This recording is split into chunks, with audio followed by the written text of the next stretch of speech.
Hi, it's Hans at ahappierman.com. Today's topic is guiding your 20-something-year-old children. Well, I guess the first thing is when they're in their 20s, they're really not children anymore in the world's eyes. But to me, my children, they'll always be my children, right? That's how I think of them, and as I think of my children, it was my job as a dad to raise them and to guide them and to help them and to assist them in their lives. And I think that's a pretty good role for a man who's an aging, happier man, to keep guiding your adult children as best you can. Because for 20-something-year-old people, that is a critical time in your life. You know, maybe it's not as critical as a teenager, and children and teenagers, certainly that's a real opportunity for their lives to go totally amiss. But probably their 20s, since they're adults, they can also make some decisions and make some choices and make some big mistakes to kind of throw their lives out of where they should be. And so you, as a dad, would want to try to help and guide them away from that. Give them good information as you're learning things to help your life. You would be sharing that information with them and summarizing it, keeping the information bite-sized. 20-something-year-old people, they rarely have the time to dig into something as deeply as they should, because they just don't have the time.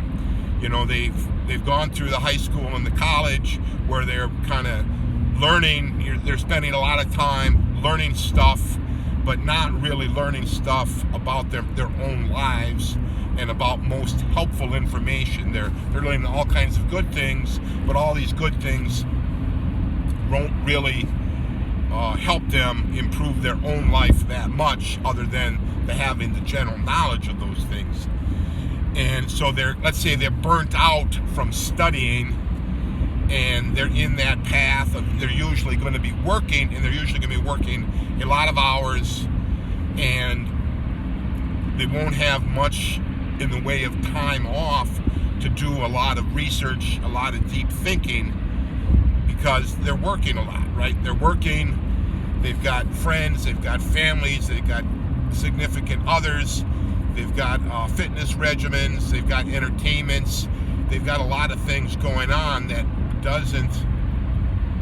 they want to do, and to sit and spend hours and hours and hours researching things that may or may not be good for them, this is not going to happen. So that you, as the dad, you've put in your time, right? You've had decades of experience more than them.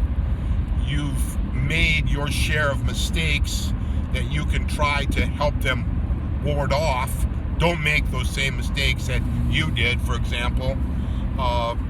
There's all kinds of things that you've probably wish you could have done a little bit different, and you can share those things with your 20-something-year-old children, that maybe they can think about it for themselves. You probably have met all kinds of people over the years, and who've shared all kinds of stories, bad and good, that you can boil down to the essence of what was bad about it, what was good about it, and share that with your adult kids, so maybe they can enjoy the fruits of those good things or avoid the harm of the bad things.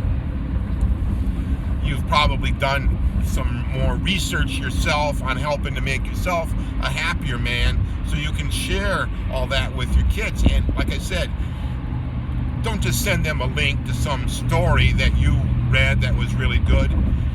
Boil that story down to its essence and tell them, right? The sharing, links and stories and books and videos and podcasts, that's all good. That's all good. But the problem with all that stuff is it takes enormous amounts of time to digest all that, right? The videos, even the videos, take a long time to observe and watch, and they may or may not be helpful. So I guess at a minimum, don't send them anything that's going to be a time sink that doesn't really offer them any value. But it would be better to boil that information down to its essence and give it to them in that manner, because that's what's really gonna help them.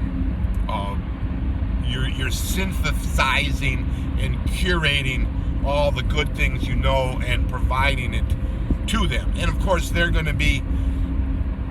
will be looking at things and doing their own research. But like I said, a lot of times in your 20s, you don't have a lot of time. I know when I was in my 20s, I just felt like rushed all the time. I had so much I wanted to do. I had spent all of my life up to that point not really doing all kinds of stuff I didn't want to do. So I wanted to focus on what I wanted to do. And I didn't have any patience. I wanted life to speed up so I could enjoy it more. And looking back, not having patience was a mistake. But that's one of the things you can point out to your kids, is that they probably would have a little bit better life if they're a little more patient, that they don't require everything to come to them immediately, that the life is long and a lot of things can happen over time if you're patient, and especially if you don't make any drastic mistakes. So yeah, I love guiding my kids. I go and see them as often as I can. It's probably another thing regarding the time. I think it's best for you as a dad to go and see them rather than expecting that they come and see you.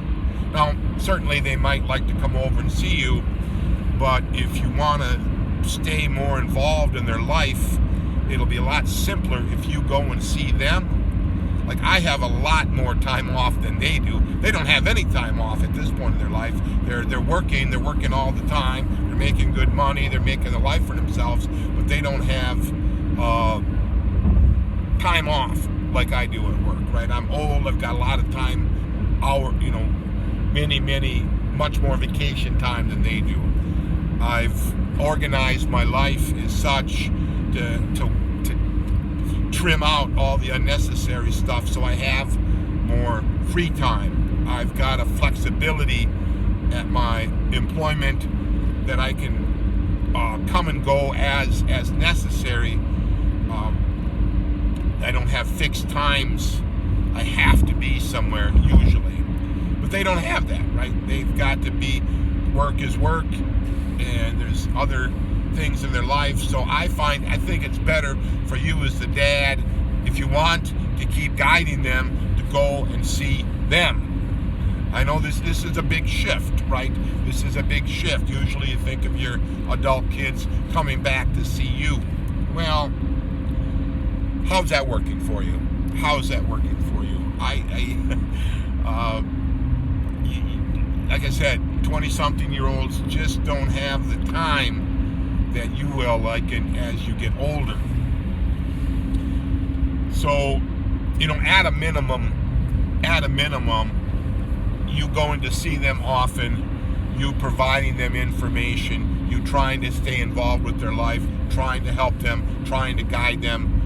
At a minimum, it shows them that their dad loves them. And that, I think, is worth a lot to them. So give that idea some thought, all for now.